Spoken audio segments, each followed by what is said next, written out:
ნიკა მელიას ვთხოვ სტუდიაში. ძალიან დიდი მადლობა ნიკა რომ ხარ ჩვენი სტუმარი, როგორ ხართ? კარგად, მადლობა. დაგზაფრეთ? არა, დაზაფრეთ მაყურებელი. მე არა, მე არ დამიზაფრავს, მაგრამ მე მგონი თქვენმა განცხადებებმა დაზაფრა.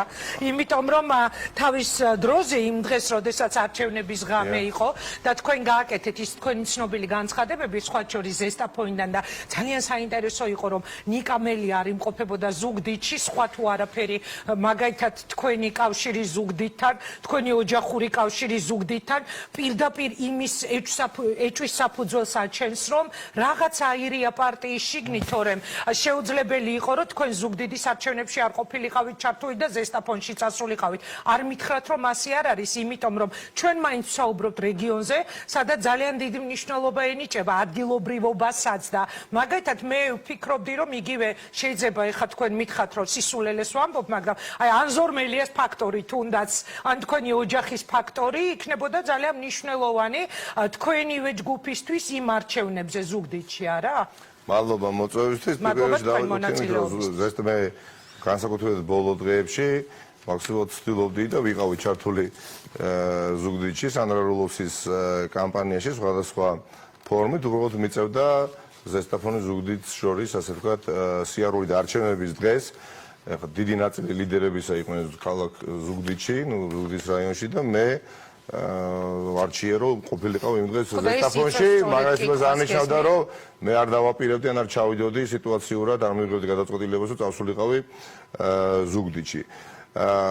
არ არის სიმართლე ის რომ მე არ ყოფილა ჩართული, მამაც ანზორმელიაც იყო ხარდაჭერი სააგიტაციო მასალაშიც კი იყო იგი წარმოდგენილი სანდრა რულოვსისა. თქვენ იყავით არა ზუგდიდში, არამედ ზესტაფონში.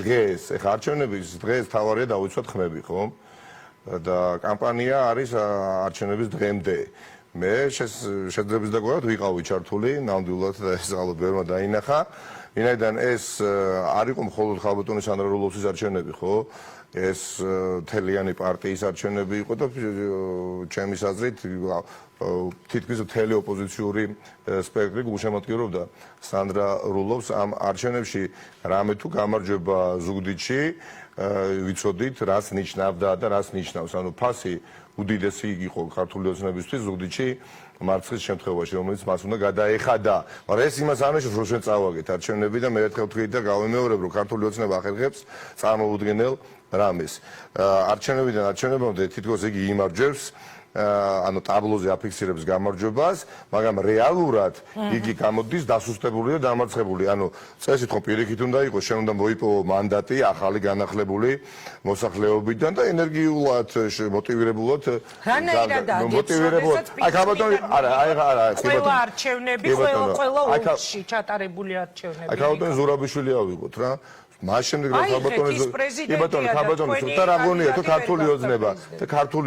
ქართული ოცნება გამარჯვებულია დღეს, ანუ მის მოქმედებებში, პოლიტიკის სხვადასხვა მიმართულების განხორციელებაში იგი უფრო ძლიერად გრძნობს თავს. მე ვფიქრობ, რომ პირიქით, რბილად რო თქვა ვფიქრობ, დარწმუნებული ვარ ამაში, უარყოფით შედეგებს დღემდე იმკის, დიდი ხანი მოიმკის, ანუ ხელისუფლებაში არის, დღევი არ დარჩა ბიძინა ივანიშვილს, სალომე ზურაბიშვილის გაპრეზიდენტებისთვის ჩადენილი დანაშაულებების გამო. ასევე ეხა ზუგდიდში მართაც ყველაფერი იყო, ეხლა ჩვენ ავინახეთ ყველა სამხარეო პოლიციის უფროსი, ყველა მაღალი თანამდებობის პირი. მე პირადად გავხდი მოწმე კანცელარიაში, საკრებულოს კანცელარიაში მივედი განცხადებით ჩასაბარებად, მე თიკა ბოკუჩავა და ანი წითლიძე და სამხარეო პოლიციის უფროსი, ვინმე დიასამიძე, რომელიც წარმოუდგენელია, ასე ვთქვათ, გამოირჩევა აღბირახსნილობით, ეხლა შეიძლება ასე ითქვას, რა უნდა კანცელარიის ოთახში, სადაც განცხადებას აბარეს მოქალაქე, რამე შემოაქვს პოლიტიკოსია თუ ვინ არის, ხო? სამხარეო პოლიციის უფროსი, მაგრამ სამეგრელოს სამხარეო პოლიციის უფროსზე საუბრობთ. იქ იყო ყველა რეგიონის სამხარეო პოლიციის უფროსი, კახეთის სამხარეო პოლიციის უფროსის მოადგილეს, გურის სამხარეო პოლიციის უფროს დაშენ, რა უნდათ იქ, ხო? რა უნდათ მაგალითად ჩვენი შტაბის მიმდებარე ტერიტორიაზე არჩევნების დღეს სპეციალურ ავტოსატრანსპორტო საშუალებებს რომელებშიც განთავსებული იყოს შესაბამისი ტექნიკა, რაც ახშობდა სიგნალს. ჩვენ საათების განმავლობაში და ჟურნალისტები მათ შორის ალბათ თქვენი ტელეკომპანიისაც ვერ ახორციელებდი პირდაპირ ჩართვას შტაბის შენობიდან, სადაც იყო სამრევლოსის შტაბი. ვერ ახორციელებდნენ სატელეფონო ზარებს და საინტერესო არის ის, რომ წინასწარ იცოდა ქართული ოცნების ოფისმა, რომელიც არის განთავსებული გვერდით, იყო განთავსებული სამრევლოსის გვერდით და ისინი პირდაპირ ჩართვებს იმ საათებში ახორციელებდნენ სხვა ლოკაციიდან. ის ზალადობა, ის საარჩევნო ტერორი, ის წარმოუდგენელი ასეთ შანტაჟი და მუქარა, რომელიც გამოიხატებოდა სხვადასხვა დავასრულებდა, ვიცი რომ ბევრი კითხვა გექნებათ, გამოიხატებოდა სხვადასხვა მეთოდებში, მაგალითად, ნაძალადებად ადამიანებს ჩამოართვეს, უამრავ ადამიანს ჩამოართვეს პასპორტები, პირადობის მოძრაობები. მართლაც არც ერთი ჩვენგანი, ახლა როცა ამას ვიძახით, არ ვტყუვით, ეს არის ფაქტი. იმდენად ხდებოდა ზეწოლა მათზე, რომ მეტნაკლებად მოახერხეს, ხო? მაგრამ ეს იმას არ ნიშნავს, რომ დღეს ქართულ ოცნებას აქვს საფუძველი იმისა, რომ თქვა ზუგდიდში გავემარჯვეთ. 24,000 თავსი წყნარები. არა, 24,000 ზუსტად ვიცი. საპრეზიდენტო არჩევნები, ასევე განცხადებები ეხლაც გააკეთეთ სალომე ზურაბიშვილთან დაკავშირებით, მაგრამ ფაქტი არის სახეზე, რომ პრეზიდენტი არის სალომე ზურაბიშვილი. ამ არჩევნებიდან ძალიან მოკლე ხანში ჩატარდა შუალედური არჩევნები, წააგეთ ყველგან და პირწმინდა წააგეთ, იმიტომ რომ პირველივე ტურში წააგეთ. ანუ აქედან გამომდინარე მე მაინტერესებს რანაირად ამბობთ რომ დამარცხდა. აი ენდიაის კვლევები გამოქვეყნდა პირველ ადგილზე ისევ ქართული ოცნება. არა, რამდენი როგორ ამაზე არ გელაპარაკებით. საზომად ვერ გამოდგება. ხელისუფლებას არ ამეთყობა თავს. მოიგო, მაგრამ ნამდვილად არ ჭირდება თავის დაწყმარება, უბრალოდ ჩვენ კარგად უნდა გათვითცნობიერებული რომ იყო ეს ერთ-ერთი მორიგი ბრძოლის ეტაპი იმ მნიშვნელოვან ბრძოლაში, რომელსაც ჰქვია ივანიშვილის ხელისუფლების დამარცხების ბრძოლა, ერთ-ერთი მნიშვნელოვანი ეტაპი იყო, სადაც ყველაფერი გავაკეთეთ იმისათვის, რომ კიდევ ერთხელ წარმოჩინებულიყო ქართული ოცნება იმ დაგვარად, როგორც წარმოჩინდა. ესეც უკვალოდ არ ჩაივლის. 24,000 ხმა ამ წარმოუდგენელი ტერორის პირობებში, სადაც მთელი სახელისუფლებო ბიუროკრატია იყო ზუგდიდში. მართლა ყველანი იქ იყვნენ, რეალურად მე მგონი არ დარჩა არც ერთი მაღალ ჩინოსანი, ვინც ზუგდიდში არ იყო უკანასკნელი კვირების განმავლობაში. მაგრამ თქვენივე ნათქვამს გაგახსენებთ ეხლა, რომელიც არჩევნების ღამეს გააკეთეთ ნიკა გაყალბების შესახებ, რომ ისაუბრო, მტკიცებულებებია საჭირო. თქვენივე ნათქვამი ფრაზა. მე მაინტერესებს, ამდენი დამკვირვებელი გყავდათ ჩაყალილი, ამდენი ადამიანი აკვირდებოდა და ანუ რამ გაგაკეთებინა ყველა ხმა, რომელიც საარჩევნო ურნამდე მოვიდა ჩვენმა კომისიის წევრებმა და გულანთებულმა აქტივისტებმა და მხარდაჭერებმა და მეგობრებმა დაიცვეს. ყველა ხმა. სამწუხაროდ არც საარჩევნო ურნებამდე ვერ მოვიდა ის ხმები, რომელიც უნდა მოსულიყო ბევრი მიზეზის გამო და ერთ-ერთი მიზეზი და ერთ-ერთი მეთოდი ტერორისტებს ჩვენ მოვისმინეთ ღიად, ხო, საკრებულოს ქართული ოცნების წევრისგან თუ რა გეგმა იდო ქართული ოცნების ცენტრალურ ოფისში, ხო? იმ შემთხვევაში თუ არ გაჭრის ეს მეთოდი და ასე შემდეგ, გატაცებაზეც კი არ თქვა უარი, მე მეთქვა კი არ მინდა რომ ეხა გაიტაცეს ადამიანები და უბრალოდ ვერ მოხსენეს, მაგრამ წარმოუდგენელი ასე თქვა მონიტორინგი ხორციელდებოდა არც 10, 20 და ასობით ადამიანზე, რომ ისინი არ მოსულიყვნენ იმ დღეს არჩევნების დღეს და ეს არჩევნები საზომად მაინც ვერ გამოდგება რეალური ძალთა ბალანსისა ქვეყნისა. Როგორი ტიპის არჩევნები იყო? ეს იყო შუალედური არჩევნები. თვითმმართველობის არჩევნები. შუალედური არჩევნები, რომელიც თქვენვე აიყვანეთ, მოდით შევთანხმდეთ, ძალიან მნიშვნელოვან პოლიტიკურ საფეხურამდე, იმიტომ რომ აი მე ამ დღეებში ბევრჯერ ვთქვი, რომ ეს არ იყო თავისი შინაარსი თქო შუალედური არჩევნები, ეს იყო არჩევნები უფრო დიდი პოლიტიკური მნიშვნელობის, ვიდრე შეიძლება აქამდე ჩატარებულა თქო. ანუ თქვენ საზომად ვერ გამოდგებოდა და ვერ გამოდგება არა მხოლოდ ეს არამედ თუნდაც საპრეზიდენტო შაშანდელი არჩევნები, ხო? აი მომდენო მნიშვნელოვანი არჩევნები, საპარლამენტო არჩევნები არის აბსოლუტურად სხვა კატეგორიისა, სადაც მთელი ხელისუფლება დებს უკვე მომდენო არჩევნებზე თქვენ ნაციონალურ მოძრაობაში იქნებით. მე დარწმუნებული ხარ. თქვენი განცხადებებიდან გამომდინარე, გაჩნდა თავად ნაციონალურ მოძრაობაში ძალიან ბევრი კითხვები, როდესაც თქვენ თქვით, რომ არ შეიძლება წინ დაუხედავი განცხადებების გაკეთება, ან შეიძლება და არაფერი ვნებს ამომრჩევეს ისე როგორც გულზე მჯიღისცემა, ეხა მოვალ დედას გიტირებ და არ არ მოდიხარ და აი ამ განცხადებებს იცით რა განცხადებები მოყვა თქვენივე პარტიაში ნიკა მელიას განცხადება როგორც შინაარსის ისე ფორმის და შერჩეული დროის თვალსაზრისით იყო არასწორი და ის დადებითად ვერ მოემსახურება ერთიანი ნაციონალური მოძრაობის ინტერესს. ამიტომ პარტიის პოლიტსაბჭომ უნდა იმსჯელოს ამ საკითხზე. ეს განცხადება ნუგზარ ციკლაურმა გააკეთა. მე შემიძლია კიდევ სხვა განცხადებებით წაგიკითხოთ. ანუ აქედან გამომდინარე გეკითხებით. მიპასუხეთ პირდაპირ. თქვენ მიშას სააკაშვილს და სანდრა რულოვს დაუპირისპირდით თუ არა იმ დღეს ამ განცხადებებს? ჩვენს მოძრაობაში და ზოგადად გაერთიანებულ ოპოზიციაში და ამ შემთხვევაში ნაციონალურ მოძრაობაზე ვსაუბრობ არის ერთი მიზანი და ამოცანა რომ ამ ქვეყანას ჰქონდეს ნათელი მომავალი და ჩვენ რატო ვართ ამ მოძრაობაში გაერთიანებული სხვადასხვა გვარი ადამიანები ხო სხვადასხვა გემოვნები შესაძლებელია სხვადასხვა სტილის მატარებელი პოლიტიკის კეთების დროს მაგრამ ერთი იდეის გარშემო გაერთიანებული ჩვენ მართლა ყველას მიგვაჩნია რომ ბიზინა ივანიშვილი არის ამ ქვეყნის როგორც მინიმუმ ვილოთ რო თქვა ძლიერი მუხრუჭი მაგრამ მუხრუს ვინ შევისეთ რეგრესი რომელიც არის ხელშესახები ყოველდღიურ რეჟიმში. მე შეგახსენებთ ახლა ვიქნები თუ არა ნაციონალურ მოძრაობაში უნდა 2014 წელს ინგა 2014 წელს მე ჩავერთე პოლიტიკურ პროცესში. კი, მე ვაშუქებდი მაშინ თქვენს პოლიტიკურ აქტიურობას 2014 წელს,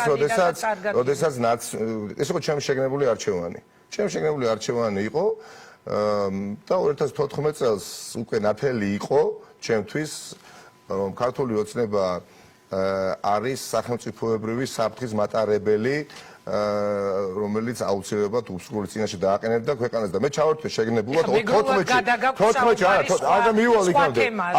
14 ვინ მაიძულებდა არა მაიძულებდა 2014-ში რო არა ჩემი მართლაც წფელი პოზიცია და მე ვფიქრობ და თავდადებლობის გარეშე მინდა ეს თქვა უამრავ 10,000-ობით აქტივისტთან და ნაციონალურ მოძრაობის მხარდაჭერებთან ერთად მეც არც თუ ისე უმნიშვნელო წვლილი მიიღო ეს პარტია დღეს არსებობს და მე ამით ვარ ამბავი შეიძლება თვითონ პარტიამ და პარტიამ თუ არ გაგრიცხო დაგტუქსოთ იმიტომ რომ აი მაგალითად ნუგზარ ციკლაური ამბობს რომ პოლიცია გავეცი ნუგზა პოლიცია ბევრ რაღაცაზე ვიმსჯელებთ მაგრამ მე შეგნებოდ არ გავეცი პასუხი ნუგზა ციკლაურს არ იყო საჭირო და იმიტომ მაგრამ მე მიმაჩნია რომ დაუფიქრებელი განცხადებები აქციები კი არ უნდა ჩავატაროთ აქციები ყოველდღე უნდა ჩავატაროთ მწვავე აქციები უნდა ჩავატაროთ მაგრამ თარიღის დაკიდება ჩემთვის იმიტომ რომ ამაში ეხლა რეალურად წარმოიდგინეთ 100,000-ობით ადამიანი ამ პროცესში არის ჩართული და იმედის თვალით შევუყურებთ და ჩვენ არა გვაქვს პრაქტიკულად ფინიშის სორს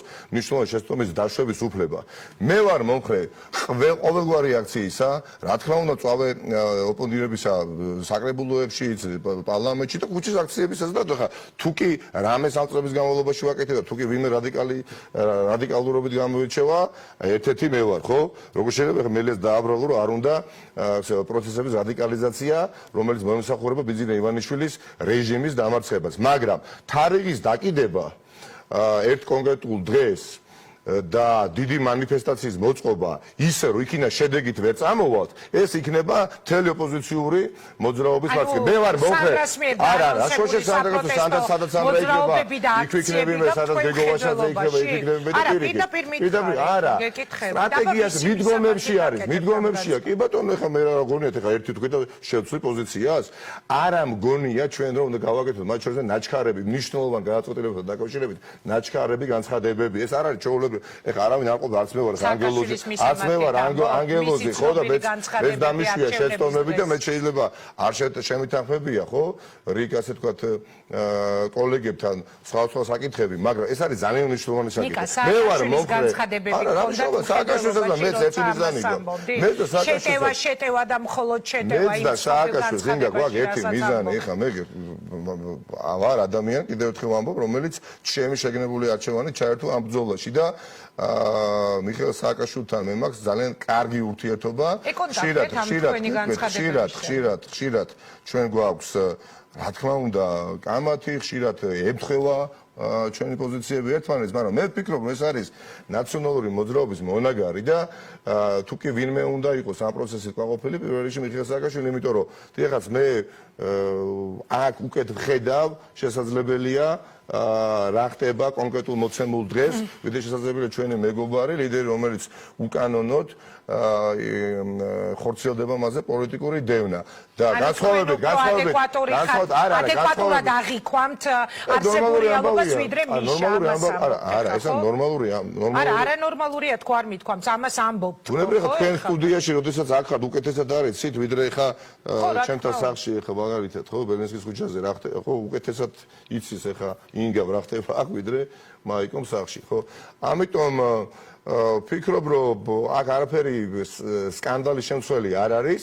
მეტიც რახან გულახდილობ საუბრობთ, მიმაჩნია რომ ეს არის პლუსი, როდესაც მე შემილია მიშას ვურჩიო ის რაც საერთო საქმისთვის უკეთესია და მას შეუძლია მე ვეჩიოს მას შემდეგ არ მიკონტაქტია, მაგრამ ბუნებრივია ხა შედგება არც პირველი და არც უკანასკნელი და ამ საერთო ბრძოლაში ხახნო არც ჩვენ თავებს არ ვეკუთვნით. ჩვენი თავები გადადებული გვაქვს. ნიკა, ანუ თვითონაც არ შეხმიანებიან არც სააკაშვილი და ყოფილი პერიოდში არა მხოლოდ სატელეფონო კომუნიკაციას, პერსონალურ, ასე ვთქვათ, კონტაქტს ვაპირებთ, ალბათ მოხდება. კი, რა თქმა უნდა, მნიშვნელოვანი არის, იმიტომ რომ კაც არის მომდგარი პრაქტიკულად გადაწყვეტი პერიოდი, სადაც საბოლოოდ ქართველმა ხალხმა ბაგირი უნდა გადმოუწიოს პოლიტიკური ბიზინა ივანიშვილს. რაზე უნდა ესაუბროთ, როდესაც სააკაშვილთან ჩავა? ანუ ამასაც ეთყვით, რაც ამ განცხადებაში ჩადეთ. ყველაფერი რაც მომსახურება ოპოზიციური მოძრაობის წარმატებას და ყველაფერი რაც მომსახურება ასევე პოლიტიკური დევნილების, მათ შორის ასევე მის დაბრუნებას. ხო, ეხა ნაციონალური მოძრაობა არის უკვე სხვაგვარი პარტია რა. ნიკა, სანამ ნაციონალური მოძრაობის სხვაგვარობაზე ვისაუბრებ, თქვენ იმედი გაქვთ, რომ დაუშვათ ჩახვალთ და ყველაფერზე დაგთანხმდება თქვენს ხედვებზე სააკაშვილი. თუ ვერ შეთანხმდებით, აი როცა თქვენ ამბობთ, რომ არ შეიძლება რომ შორს მყოფ ადამიანს უფრო ადეკვატური აღქმა კონდეს, ვიდრე აქ მყოფ ადამიანს. თუნდაც იმ კონკრეტულ დღეზე. გასაგებია და არა მარტო იმ კონკრეტულ ნორმალურია, ამიტომ არსებობს სხვადასხვა საკომუნიკაციო არხები, რომ ეს კომუნიკაცია შედგეს, ხო? მე ვსავე კონტაქტები, სხვა ლიდერები კონტაქტება და ასე შემდეგ და ასე შემდეგ. მაგრამ ჩვენ ვინმესთან გქონდათ კონტაქტი პარტიის ლიდერშიპიდან ამ დღეებში? არც ერთი წუთი არ გამეთქვია, მართლა გონიათ რომ რაღაცა ახალი მოხდა და არა, მე იცით რა მგონია, რომ თქვენი განცხადებით ასე გამოვიდა ჩვენს ეთერში და ადასტურეთ, რომ ეს ეხებაო სააკაშვილსაც, სანდრარულოვსაც და მამაჩემიროიხოსო მასაც შეეხება. კი ბატონო, იმიტომ რომ თავარი აქ ჩემი და სააკაშვილის და ჩემი ურთიერთობა, ქალბატონის სანდრასაც ჩემი ურთიერთობა, გრიგოლ ღვაშაძეც ჩემ და ასე შემდეგ ურთიერთობაზე კი არ არის, ხო რაღაცა კერძო ურთიერთობაზე. საზოგადო მნიშვნელოვანი ინტერესი არ უნდა დაზიანდეს, რომელიც გულისხმობს რეჟიმის დამარცხებას. სულ უფრო და უფრო მეტი მოქალაქე ამ ქვეყანაში დაინტერესებულია ხელისუფლების ცვლილებით. გავიმეორებ, მე ვიყავი, ვარ და ვიქნები, რა თქმა უნდა, აქციებზე მომხრე, მაგრამ ფართო მასშტაბიანი აქციის მოწყობა უნდა ნიშნავდეს ხალხის შეკრებას და ბიზნეს ივანიშვილის დამარცხებას. ანუ შეკრებას და მანამდე მნიშვნელოვანია, რა თქმა უნდა, სხვადასხვა რაიონებში, სხვადასხვა მწვავე კერები. თუ კი რამე იწვევს ფრუსტრაციას, თუ კი რამე იწვევს იმედგაცრუებას და ეს პრაქტიკულად ემპირიულად ეს გამოცდილება მე თვითონაც მე პირადადაც მივიღე, ხო, როდესაც ჩამოგვიყვანია ჩვენ ასე თქვა, ჩვენი ხარდაჭერები, ოპოზიციური განწყობილი მოქალაქეები, არც თუ ცოტა რაოდენობით და აქცია შეგვიწყვეტია, ხო, იმავე დღეს. ჩვენ ახლა უნდა ჩვენ ახლა უნდა ბევრი უნდა ვიმუშაოთ ყველამ ერთად. აღოს პარტიაში ასე გაერთიანებულ ოპოზიციის ფარგლებში სადღაც სადღაც არის რა თქმა უნდა შედეგები გასაუმჯობესებელი, ხო? ხო არ არის მარტო სამეგროლო, ხო არ არის მარტო მაგალითად თაწვინის რაიონი ან ზესტაფონის სადაც არაჩვეულებრივი შედეგი ქონდა, ხო? სადაც ჩვენ ვართ გასაძლიერებლები, ეს არ უნდა ნიშნავდეს იმას, რომ უძლეველობა დავაბრალოთ ბიზნეს ივანიშვილს. სადღაც ჯერვათ ჩვენ სუსტერი მაგალითად რომელიღაც ცალკე აღებულ ერთ სოფელში, ხო, პირავით ვამბობდეთ, რომ ჩვენ ბიზნეს ივანიშვილს ვერ დავამარცხებთ არჩევნებით. შეუძლია ბიზნეს ივანიშვილს არჩევნებში კი არა, ჯოკერი რო ვითამაშოთ, ჯოკერიც უნდა მოუგოთ. შეუძლებელი, იმიტომ რომ სიმართლე არის ჩვენს ხარ ეს დღეს. დიახაც პოლიტიკურ პროცესში არჩევნების როგორც კომპონენტის ამოღება არის წარმოუდგენელი. ნიკა, ანუ თქვენ არ იზიარებთ თქვენი ახალი ლიდერის სანდრაულოვცის განცხადებას სამომავლო ტაქტიკასთან დაკავშირებით. მან ისაუბრა იმაზე, რომ ზუგდიდიდან და სხვა რეგიონებიდან დავიწყებ და დავასრულებთო ივანიშვილის სახლთან სოლოლაკშიო. ორ დროს აი ივანიშვილის სახთან სოლოში როცა შევიკრიბებით, იქნებ ჩამოვიდეთ გამარჯვებული. ანუ არ ეთანხმებით სანდრას რატომ არ ვეთანხმება, სად არის შეუთანხმება, უბრალოდ კარგად არის ეს ყველაფერი მოსაფიქრებელი, მაგრამ მოფიქრებას არ ჭირდება ყოველდღიურ ბრძოლაში ვართ ახლა ჩვენ სოფელ დავდივართ და კიდევ უფრო გასაძლიერებელია წლებია უკვე ამბობთ და ვაკეთებთ და ბევრი ჩვენი თანამებრძოლი გამოგვაკეთა ვინაიდან მოათავსა ივანიშვილმა ციხეში ბევრი იძულებული გახდა და ქვეყნის გარეთ არის გასული და ამას ხელი არ შეუშლია ჩვენთვის, მაგრამ კიდევ ერთხელ რომ დავაკმაყოფილოთ თქვენი დიდი ინტერესი ვიტყვი, რომ სტრატეგიაში თავხდებით, ასე ვთქვათ, თავარ პრინციპებში, მას შესაძლებელია ტაქტიკური მოსაზრებები განსხვავდებოდეს, რამაც არ უნდა, ანუ შეჯერება. აი, რატო გეკითხებით, იცით, პირდაპირ ეთერში პარტიის ლიდერი ერთ-ერთი თქვენზე მაქვს საუბარი. თქვენ არ ხართ რიგითი პარტიის წევრი და მართლა გულწრფელად ვამბობ, ეხლა თუ ვინმე შეუძლია თქვას, რომ მართლა რადიკალია და ომში იყო, ერთ-ერთი თქვენ ხართ, დამასრულებინეთ კითხვა. წინასწარ არ გაიარეთ თქვენი პარტიის ლიდერებთან, წევრებთან სამომავლო სტრატეგია, თუ კი არ დაიდებოდა გამარჯვება, მერე რას აკეთებდით? და ეთერში გახდა საჭირო, რატომ ეთერში რატომ გახდა საჭირო? ამ განცხადების გაკეთება ეს მაინტერესებს. არც მე მათ შორის არ უნდა გავაკეთოთ იგი მნიშვნელოვანი განცხადებები ემოციურ ფონზე, რომელიც დააზიანებს ოპოზიციურ მოძრაობას. იმათონ აქედან გავარდები ხა მოვაწყობ და გადავკეტავ რუსთაველის გამზეზე, მაგრამ ჩემი რუსთაველის უკვე იმ ფაზაში ვართ, იმ ეტაპზე ვართ უკვე, ფინიშის სწორს ვართ, რუსპირობითად ვამბობ, ხო? ფართო მასშტაბიანი აქცია დიდი თბილისში უნდა ნიშნავდეს ბიძინა ივანიშვილის რეჟიმის დამარცხებას. მაგრამ მაგრამ მანამდე არის უამრავი რამ საკეთებელი, ხო? აი მაგალითად ეხლა მეკითხეთ, პირდაპირ ეთერში რატომ საჭირო? მანამდე არ გისაუბრეთ, ჩემთვის გახდა პირდაპირ ეთერში ცნობილი და შესაბამისად იცი რატომ გეკითხებით ამას? იმიტომ რომ სარწმუნო ინფორმაცია მაქვს ასეთი, რომ თქვენ შორის შავმა კატამ გაირბინა რის მერე. თქვენ ჩემს ეთერში ადრე დაადასტურეთ, რომ სავარაუდოდ პარტიასა და თქვენ შორის დაადასტურეთ, რომ თქვენ სავარაუდოდ იქნებოდით ზუგდიდის მერობის კანდიდატი და მე კიდევ უფრო მეტად გამიჩნდა კითხვა, დააფასა თქვენმა პარტიამ თქვენი ომი, არა, სხვა რამეს გეკითხები და დამასრულებინეთ კითხვა. რატომ არჩიეს, რომ მაგალითად სანდრა რულოვსი დაეყენებინათ ზუგდიდში, კიდევ ერთხელ ვამბობ, ზუგდიდში, რომელთანაც პირდაპირი კავშირი გაქვთ, ოჯახური ნათესაური და მოკლედ ზუგდიდთან არის პირდაპირ დაკავშირებული მელიების მთელი ოჯახი. რატომ არჩიეს თქვენს თავს, რომელსაც მე რამდენადაც ვიცი რაღაც დატესტვა იყო და არ ქონდა დიდად ურიგო შანსები, რატომ არჩიეს ყოფილი პირველი ლედის დაყენება? აი ეს კითხვა მაქვს და ამან ხომ არ გამოიწვია ის, რომ თქვენ გაბრაზებული წახვედით არა ზუგდიდში არჩევნების დღეს, არამედ ზესტაფონში და იქიდან უთხარით, რომ ხალხო თქვენ არ გავჯერთ თავი რომ დაამთავროთ ეს ხელისუფლება. მთელი წინა ღამე ვიყავი ზუგდიდში და წინა დღეებით, ეხლა ზესტაფონშიც ჩვენ ახალბედა ჩვენი კანდიდატი, რომელიც რამდენიმე კვირისი შემოვერთა არჩევნების შედეგი დადოს 91 ხმა დაგვაკეთა, მიუხედავად გაყალბებისა, მიუხედავად შანტაჟისა, იგივე გააკეთეს ზესტაფონში და მნიშვნელოვანი იყო რომელიღაც ლიდერი ყოფილიყო ზესტაფონში. მაგრამ რაც შეეხება საათნახევარია ზესტაფონი და ზუგდიდში რამდენიმე ჩავსულა, ჩამოსულა.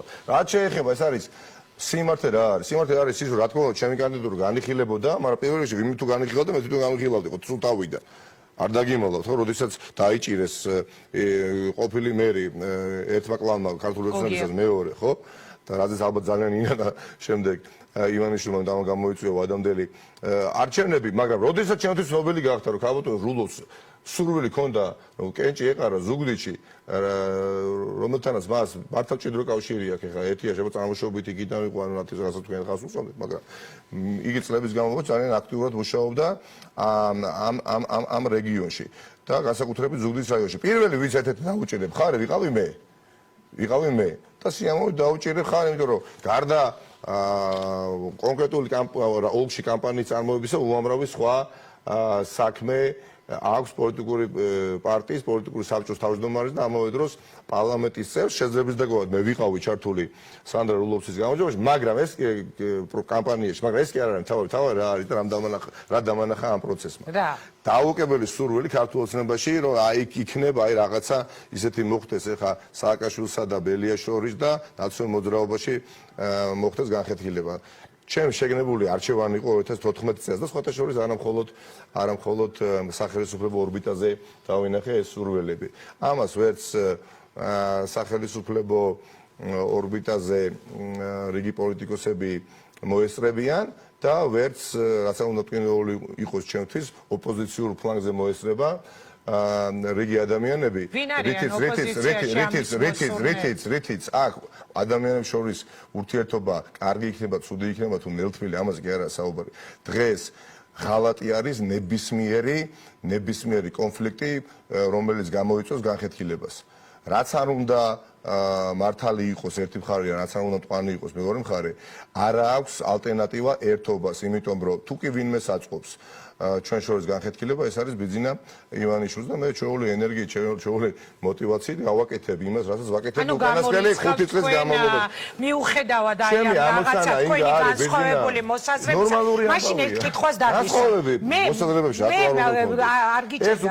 მე თავად ვარ ადამიანი, რომელიც ყველა გუნდში, სადაც კი მომხდარა, თავისუფლად გამოთქვამს ხოლმე საკუთარ ას, ხან პრობლემები შემქმნია ამის გამო, ხან არა. ანუ ეს ადამიანის არჩევანია. ამაზე არ შემაქვს მაგრამ სხვა რამეს გეკითხებით. აი არ ემთხვევა თქვენი ხედვა იმ განცხადებებს, რაც ჩვენ ზუგდიდის მერობის ყოფილი კანდიდატისგან მოვისმენთ. ანუ თქვენ როცა მიხვალთ თქვენს პარტიასთან ეხლა რო შეიკრიბებით, მათაც ეტყვით, რომ ეხლა არ არის აქციების დრო, საპროტესტო აქციების დრო. ეხლა ფართო მასშტაბიანი აქციის თარიღის დაკიდების დრო იქნება არასწორი, უნდა იყოს პატარა აქციები ყოველდღიურად. და ამის შესაძლებლობა არა თუ არის, აუცილებლობა არის, ხახნო. თუნდაც ეხლა რაც სენაკში გააკეთეს, ეხლა ჩვენი საკრებულოს წევრს ფიზიკურად გაუსწორდა ქართული ოცნების ფრაქციის თავმჯდომარე, ხო, სენაკში. ხო, მოძალადეები არიან და არასაჯარო მოხელეები. ხელისუფლება, რომელიც არც კი საუბრობს სოციალურად უმძიმეს მდგომარეობაზე, აღარ საუბრობს ეკონომიკურად გაუსაზრდელ მდგომარეობაზე, აღარ საუბრობს როგორ დაიძლევა სიღარიბე ამ ქვეყანაში და პირიქით არის მაქსიმალურად მომართული ძალადობისკენ. ეხლა თქვენ რა გონიათ, რომ ჩვენ ხელდაკრეფილები დავსხდებით ეხლა ჩვენს ავიცი შესაბამის კაბინეტებში თუ კი ასეთები გვაქვს და დავაკვირდებით ბიძინა ივანიშვილი როგორ იქნება მუდმივად ამ ქვეყანაში. მაგრამ ეხლა თარიღის გამოცხადება ნარდება. ძალიან მარტივია, ხო მე ვარ მომხრე. დიახ. მე ვარ მომხრე, რომ ფართო მასშტაბიანი აქცია დასკვნითი გაკეთდეს თბილისში, თუ კი ამისი საჭიროება იქნება, მაგრამ თუ კი ეს გაკეთდება და აუცილებლად გაკეთდება, მე ბიძინა ივანიშვილი დამარცხეს. შეუძლებელია ჩემთვის არის პრინციპული ხალხი თბილისში რუსთაველის გამზირზე, ხალხი შუშის სასახლეს და ნიშნავს ბიძინა ივანიშვილის დამარცხებას, სხვაგან წარმოუდგენელი არ უნდა მივხვდეთ საჭიროა. მაგრამ ან თუ კი ამის საჭიროება იქნება, არა, როგორ გავიგო, თუ კი აქციის საჭიროება იქნება. არა, ეს ჩემი პროფესიაა და გავიგე, თუ კი ფართო მასშტაბიანი, რამდენი ფართო მასშტაბიანი აქცია მოწყობილა ეხლა ფართო მასშტაბიაში მე გულისხმობ, როდესაც ძალიან დიდი აქცია იმართება დედაქალაქში, ხო? და რეგიონები და ყველა რეგიონში, ყველა რაიონში არ შეიძლება თარიღის დაკიდება, ხო? რატო არ შეიძლება, იცით? იმიტომ რომ არ უნდა წავაგოთ ჩვენ ჭკუითაც კი ბიძინა ივანიშვილთან და არ უნდა გამოვაშვებიოთ ორთქლი ამ წარმოუდგენელ მუხტს, რომელიც არის უკვე ოპოზიციური ქვეყანაში ჩვენ დაშვებული შეცდომით. ანუ ეხლა როგორ გავიგო ეს თქვენი ნათქვამი, რომ ეჭვი შეგაქვთ ნაციონალური მოძრაობის შესაძლებლობებში? არა, ხაბატონიკა, რა შუაშია ეს, მე გეუბნებით, რომ არა, თქვენ ამბობთ, რომ უნდა ვიცოდეთ, რომ ჯერა შეიძლება იყოს 1, შეიძლება იყოს 2, შეიძლება იყოს 3, ხო? მე მაგალითად ვემხრობი 1-ს. დამიდეთ ჩვენ. მე ვემხრობი 1-ს. ერთ კონკრეტულ გეგმას და ვფიქრობ, რომ ეს უფრო პროდუქტიული იქნება და ეს უფრო ადვილად მიგიყვანს, ეს უნდა კამპანია უნდა იყოს მზარდი. კამპანია უნდა იყოს მზარდი, თუ კი მივდივართ ჩვენ, ასე ვთქვათ, ქუჩის აქციების გზით. მაგრამ ხახნო, რაც არ უნდა გულანთებული ჩვენი აქტივისტი ამ ხარდაჭერი დღეს ითხოვდეს, რომ იცით არ გვინდა არჩევნები. არა, არჩევნები არის შესაძლებლობა რომ ყველა მეთოდს მიმართო მე რომელიც საჭირო იქნება. არჩევნების როგორც კომპონენტის გაქრობა შეუძლებელია პოლიტიკური განცხადებებს აკეთებით. ნიკა, აი როცა მე კითხვებს გისვამდით ხოლმე და მახსოვს ერთხელ ძალიან გამიბრაზეთ რევოლუციები არ ამოსდება. თუ კი ვერ დადებთ ხო გამარჯვებას და ესო რა კითხვა ვერ დავდებთ კი არა მე მოუწევთ ამ ძალას დაუპირისპირდენო მაგრამ არ შედგა ეს. ასაკები რევოლუციები არ ანონსდება. მიშა სააკაშვილმა დაანონსა 2003 რევოლუცია. რევოლუციები არ ანონსდება. არ შეიძლება ჩვენ რაღაცა მე ჩემ პირველ რიგში ჩემთან ვეუბნა არ შეიძლება რაღაცა ფუჭი იმედი გავაჩინო და მე ფუჭად ჩაიაროს. ჩვენ დაგვჭა ძალიან ცოტა დრო გამარჯვებამდე. ბიზინა ივანიშვილი მიუხედავად იმისა რომ ტაბლოზე ჯერ კიდევ აფიქსირებს რომ ვიღაც თვითონ ჩემმა კანდიდატმა გაიმარჯვა რის ხარჯზე აკეთებს ამას. იფლითება მისი არსენალი სულ უფრო და უფრო. ეხლა რა თქმა უნდა იგივეს ეცდება იმიტომ რომ მთელი ყურადღება იყო და რესურსები გადასროლილი ზუგდიდისკენ მაგრამ თაწმინდაზე რა თქმა უნდა იგივეს ეცდება თუმცა თაწმინდის რაიონში გაცილებით გაუჭირდება ადამიანების დატერორება და რატო და ესე ჩვენი ამოცანაა და პოლიტიკური პარტია ამით უნდა იყოს დაკავებული რაც შეიძლება მეტი ოჯახი იყოს ფეხზე მდგომი და ეკონომიკურად ძლიერი. რაც უფრო ჩემოიგა, რაც უფრო მეტი საშუალო კლასის წარმომადგენელი ოჯახი არის, ხო, ქვეყანაში, მით უფრო რთული არის ხელისუფლებისთვის მათი დაშინება. სამწუხაროდ სოციალურად დაუცველი სტატუსის მატარებელ ყველა ადამიანს გმირობას ვერ მოთხოვთ და სამხარეო პოლიციის უფროსი რომ ესტუმრება ოჯახში ვერ მოთხოვ რომ აიღე და გაუწია. ერთი კითხვა მინდა დაგისვა რა. თინა ხიდაშემა თავდაცვის ყოფილმა მინისტრმა დღეს თუ გუშინ დაწერა Facebook-ზე მე დიანა ტრაპაიძესთან უსმენდი პირდაპირ ეთერში რომ იმისთვის რომ დავამარცხოთ ბიძინა ივანიშვილიო ჯერ უნდა დავამარცხოთ მიშა სააკაშვილი ოპოზიციაშიო და აი ამის შემდეგ არის შანსი რომ არჩევნები დამარცხდეს ქართული ოცნება ამაზე მაინტერესებს თქვენი კომენტარი. მიშა სააკაშვილი თვითონ იყო ხა ინიციატორი გაერთიანებული ოპოზიციის ფორმატისა რომელიც მოქმედებს და რომელიც აუცილებლად კიდევ გაფართოვდება. ჩვენ ყველანი პირველ რიგში მიშა სააკაშვილი რა თქმა უნდა აცნობიერებს რომ მისი როლი ქართულ პოლიტიკაში არის საბოლოო შედეგისთვის უმნიშვნელოვანესი ფაქტორი, თავარი განსაზღვრელი ფაქტორი, ასე ვიტყოდი, მაგრამ იმასაც ვხვდებით და თავადაც ჩვენიო ჩემზე კარგად იცის, რომ კონსოლიდაციის გარეშე, ოპოზიციურ ძალთა კონსოლიდაციის გარეშე ამ ვერაგი მილიარდერი რეჟიმის დამარცხება უბრალოდ დროში გაგვეწელება რაც არ გინდა. მიშას ფაქტორიაო დასამარცხებელი. ეს როგორც გაერთიანების ხელშემშლელი კატეგორიულად ამ განცხადებას და ამიტომ ვართ ჩვენ ხახდო ჩვენი სიცოცხლე გადავდეთ ამ ბრძოლისთვის რა და მე არ ვერიდები არავის და არავინ არ მერიდება მეც ვინც ვართ ამ ჩვენ არ ვაკეთებთ ჩვეულებრივ პოლიტიკას ეს არის გაშმაგებული ბრძოლა არის ყოველდღიური ხო ხშირად ვიდის ხედავთ ხო ხელჩართულ დაპირისპირებამდე ამ პოლიტიკურ ველზე ხო ხედავთ ეს არა ჩვეულებრივი ბრძოლა ეს არის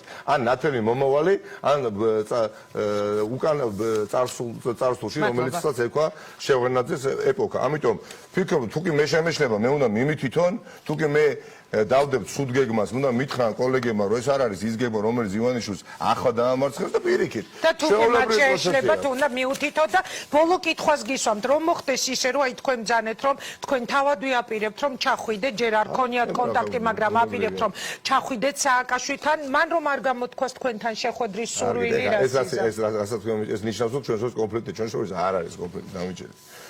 არ არის კონფლიქტი ჩვენ ვაცნობიერებ და ვინ თუ არა მიხეილ სააკაშვილი რომ არ დაგიჯეროთ მიხეილ სააკაშვილი ვინ თუ არა იგი აცნობიერებს ხო და მე აქ ადგილზე რომ არ ვარ ხახნო ჩვეულებრივ რაღაცა რუტინულ პოლიტიკურ პროცესში გავა 10 წლეულები და უკან რომ მოვიხედავთ ყველანი დავიჯერებთ რომ ეს იყო ძალიან მნიშვნელოვანი ეპოქა ქართული დამოუკიდებელი სახელმწიფოს სადაც მარცხი დღეს არის დაუშვებელი ეს არ არის ბრძოლა ნაციონალურ მოძრაობასა და ქართულ ოცნებას შორის ეს არის ბრძოლა ორ იდეოლოგიას შორის იდეოლოგია რომელიც ნიშნავს წარმატებულ ევროპულ სახელმწიფოს და იდეოლოგია რომელიც ნიშნავს ჭაობში ყოფნა და მაინც ვერ გავიგე რატომ არ დაგაყენეს მერობის კანდიდატად ზუგდიდში მაგრამ არ მაქვს უფლება არ მივიღო თქვენი პასუხები იმიტომ რომ ყველაზე მთავარი ჩემთვის იყო როდესაც არჩევნების დღეს მელია ვნახე ზესტაფონში არ ჩამიცვალოთ ახლა რაღაც იმაში სეპარატისტულ რაღაც